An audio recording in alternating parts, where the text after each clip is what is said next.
اگر آپ نے کبھی امریکہ کے مشہور دریا ہڈسن ریور کے پاس سفر کیا ہو تو آپ کی نظر ان عظیم کاسٹیکل پہاڑوں پر ضرور پڑی ہوگی۔ یہ پہاڑ دن کے الگ الگ اوقات اور موسم کے ساتھ اپنے رنگ بدلتے رہتے ہیں۔ کبھی ان پر نیلی جامنی چھاؤں ہوتی ہے اور کبھی غروب ہوتے ہوئے سورج کی روشنی میں ان کی چوٹیاں سونے کی طرح چمکتی ہیں۔ انہی خوبصورت پہاڑوں کے دامن میں ایک چھوٹا سا پرانا اور پرسکون گاؤں واقع تھا، جسے سالوں پہلے ڈچ آباد کاروں نے بسایا تھا۔ اس گاؤں کے چھوٹے چھوٹے گھروں کی چھتیں اور پیلی اینٹیں پرانے زمانے کی یاد دلاتی تھی۔ اس گاؤں میں ایک بہت ہی سادہ اور نرم دل انسان رہتا تھا جس کا نام رپ وان ونکل تھا۔ رپ ایک انتہائی مہربان اور ملنسار آدمی تھا۔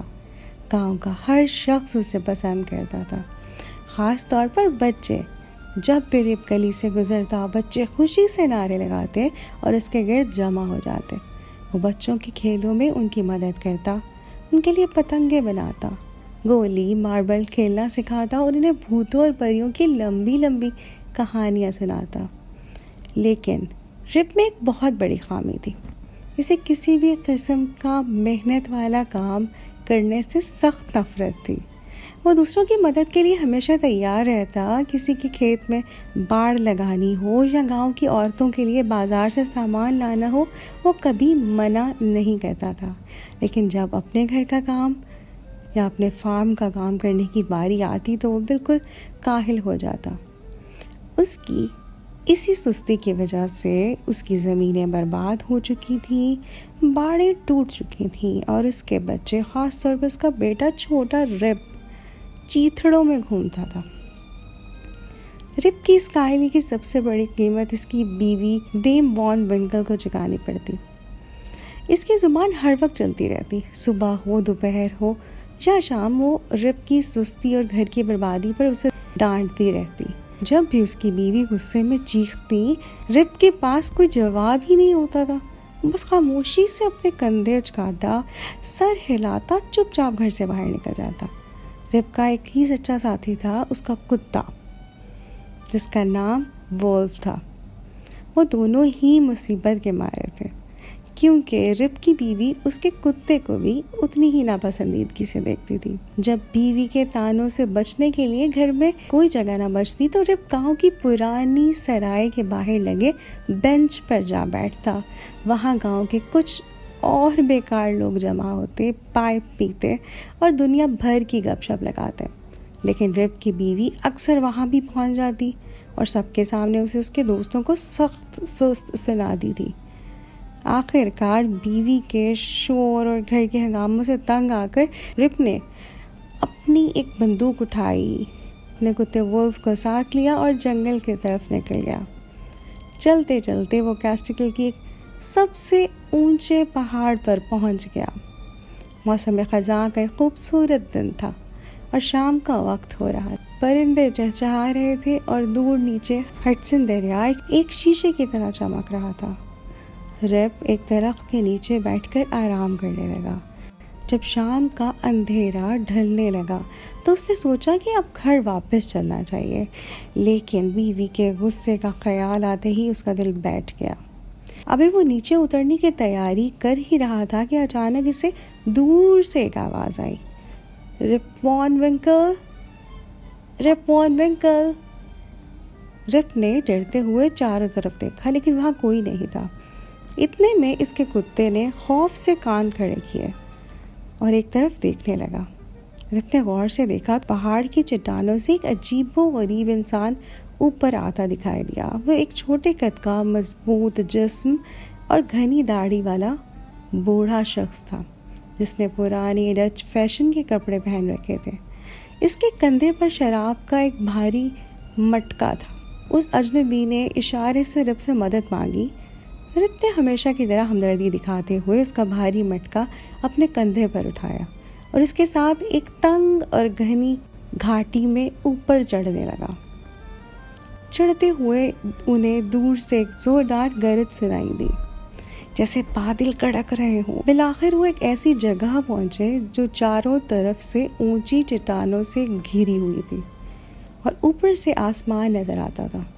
وہاں کا منظر دیکھ کر رپ دنگ رہ گیا۔ وہاں پرانے زمانے کے کپڑوں میں ملبوس کئی عجیب و غریب لوگ موجود تھے جو ایک کھیل 9 پنس کھیل رہے تھے۔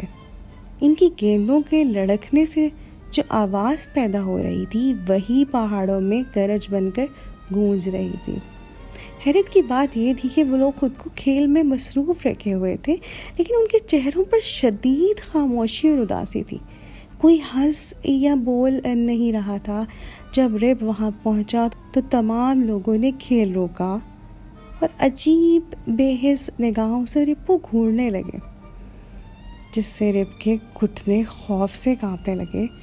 اجنبی نے اس مٹکے سے شراب نکال کر بڑے بڑے پیالوں میں بھری اور رپ کو اشارہ کیا کہ وہ ان لوگوں کو پیش کرے۔ رپ نے ڈرتے ڈرتے تعمیل کی۔ جب سب نے خاموشی سے شراب پی لی تو وہ دوبارہ اپنے کھیل میں مصروف ہو گئے۔ رپ کا خوف آہستہ آہستہ کم ہونے لگا، چونکہ اسے پیاس لگی تھی اور اس مشروب کا ذائقہ بہت مزیدار تھا۔ اس نے چپ کر ایک پیالہ پی لیا، پھر ایک اور پھر ایک اور۔ شراب کا نشہ اتنا شدید تھا کہ دیکھتے ہی دیکھتے رپ کا سر بھاری ہونے لگا، اس کی آنکھیں بند ہونے لگیں اور وہ وہیں چٹان پر گہری نیند سو گیا۔ جب رپ کی آنکھ کھلی تو چمکدار دھوپ نکل چکی تھی اور پرندے چہچہا رہے تھے۔ اوہ، رپ نے آنکھیں رگڑتے ہوئے سوچا، میں ڈیم وارم ونکل کو کیا جواب دوں گا؟ اس نے اپنی بندوق تلاش کی، لیکن وہاں اس کی نئی بندوق کی جگہ ایک زنگ آلود اور ٹوٹی ہوئی پرانی بندوق پڑی تھی۔ اس نے اپنے کتے کو آواز دی، وولف وولف وولف، لیکن کوئی کتا نہیں آیا۔ رپ کو لگا شاید ان جادوئی لوگوں نے اس کے ساتھ مذاق کیا۔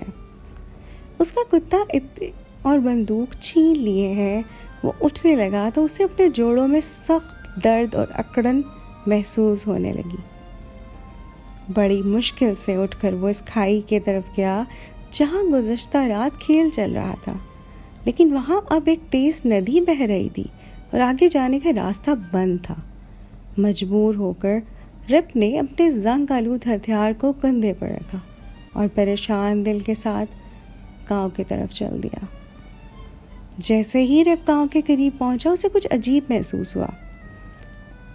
اسے راستے میں جو لوگ مل رہے تھے وہ انہیں بالکل نہیں جانتا تھا۔ ان کے کپڑوں کا انداز الگ تھا اور وہ سب رپ کو دیکھ کر اپنی ٹھوڑی پر ہاتھ پھیر رہے تھے۔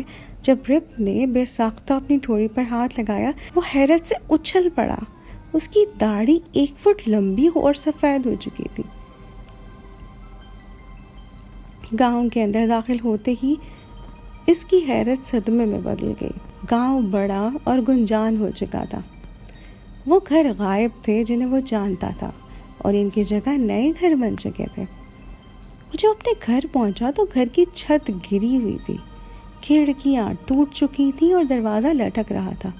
گھر بالکل ویران تھا۔ اس نے ڈرتے ڈرتے اپنی بیوی اور بچوں کا نام پکارا، ڈیم وارم ونکل، بچوں، لیکن وہاں صرف خاموشی تھی۔ پریشان حال رب تیزی سے اپنی سرائے کی طرف بھاگا، لیکن وہاں سرائے کی جگہ ایک لکڑی کا بڑا ہوٹل بنا ہوا تھا جس پر لکھا تھا دی یونین ہوٹل۔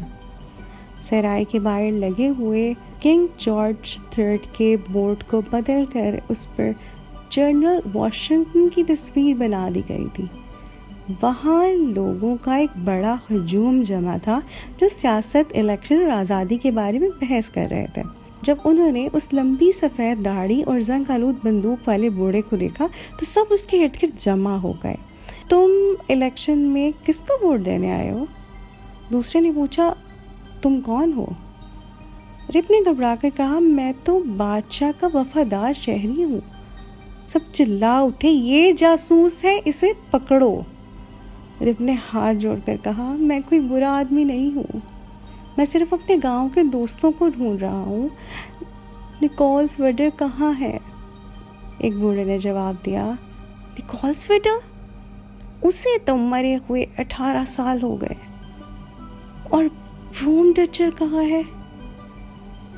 وہ تو جنگ میں مارا گیا. رپ کا دل بیٹھنے لگا. اس نے مایوسی سے پکارا, کیا یہاں کوئی رپ وان ونکل کو نہیں جانتا؟ کیا یہاں کوئی رپ وان ونکل کو نہیں جانتا؟ ہجوم میں سے ایک نے اشارہ کیا. ہاں, وہ رہا رپ وان ونکل. رپ نے دیکھا تو ایک جوان شخص جو بالکل اسی کی طرح پرانی جوانی جیسا کاہل اور چیتھروں میں تھا, درخت سے ٹیک لگائے کھڑا تھا. رپ شدید الجھن میں پڑ گیا. اگر وہ رپ ہے تو میں کون ہوں؟ میں کل رات سویا تھا اور آج سب کچھ بدل گیا. اسی وقت ایک جوان عورت اپنی گود میں بچے کو لیے آگے بڑھی. رپ نے اس سے پوچھا, تمہارا نام کیا ہے؟ اس نے کہا, جارج گارڈنر. اور تمہارے باپ کا نام؟ عورت نے آہ بھر کر کہا, ہاں, میرے والد کا نام رپ وان ونکل تھا, لیکن 20 سال پہلے وہ پہاڑوں میں اپنی بندوق کے ساتھ گئے اور پھر کبھی واپس نہیں آئے. رپ نے کانپتی آواز میں پوچھا, اور تمہاری ماں؟ وہ کچھ سال پہلے وفات پا گئی. رپ کی آنکھوں میں آنسو آ گئے. اس نے عورت کو گلے سے لگایا اور کہا, میں ہی تمہارا باپ ہوں, 20 سال پہلے کا رپ وان ونکل. گاؤں کی ایک پرانی بوڑھی عورت نے آگے بڑھ کر اس کا چہرہ دیکھ کر پکار اٹھی, ہاں, یہ واقعی رپ وان ونکل ہے, ہمارے پرانے پڑوسی. تم 20 سال تک کہاں غائب رہے؟ رپ نے اپنی 20 سال پرانی کہانی سب کو سنائی. گاؤں کے سب سے پرانے اور دانش مند شخص نے تصدیق کی کہ کیسٹیکل کے پہاڑوں میں ہینڈرک ہڈسن اور اس کے عملے کی روحیں ہر 20 سال بعد آتی ہیں اور وہاں کھیل کھیلتی ہیں. رپ انہی کی جادوئی شراب پی کر 20 سال تک سوتا رہا تھا. رپ کی بیٹی اس سے اپنے گھر لے گئی, جہاں وہ بہت آرام سے رہنے لگا. اس کا بیٹا رپ بھی اس کے ساتھ تھا. اب رپ پر گھر کی یا بیوی کی کوئی ذمہ داری نہیں تھی. وہ روزانہ ہوٹل کے باہر بیٹھ کر مسافروں کو عجیب و غریب کہانی سناتا. گاؤں کے لوگ آج بھی کہتے ہیں کہ جب بھی گرمیوں میں کیسٹیکل پہاڑوں سے بادلوں کی گرج سنائی دیتی ہے تو وہ کہتے ہیں کہ ہینڈرک ہڈسن کا حملہ 9 پنس کھیلنے آ رہا ہے. اور گاؤں کا ہر پریشان شوہر یہی تمنا کرتا ہے کہ کاش اسے بھی رپ وان ونکل کا مشروب مل جائے تاکہ وہ کچھ عرصہ سکون کی نیند سو سکے. بہت شکریہ.